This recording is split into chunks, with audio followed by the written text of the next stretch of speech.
Davlat O'zbekiston Respublikasining ichida o'zining obligatsiyasini chiqartiradi. Davlat tomonidan chiqarilgan qimmatli qog'ozlarni Iqtisodiyot va Moliya vazirligi chiqartiradi. Davlat tomonidan chiqarilgan obligatsiyani faqat yuridik shaxslar sotib oladi. Faqat mas'uliyat cheklangan jamiyat bo'lishi mumkin. Shart emas.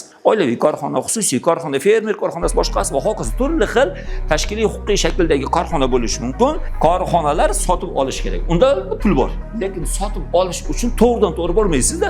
Sizga kartoshka kerak bo'lsa, bozorga Korzinkaga borasiz-ku. Korzinka o'zi kartoshka yetishtirmaydi. Kimdir kartoshkasini sotyapti. Shunaqa? Kartoshka bunda bor. Davlatning qimmatli qog'ozini sotib olamiz desak, bizga vositachilik qiladigan tijorat banklari bor.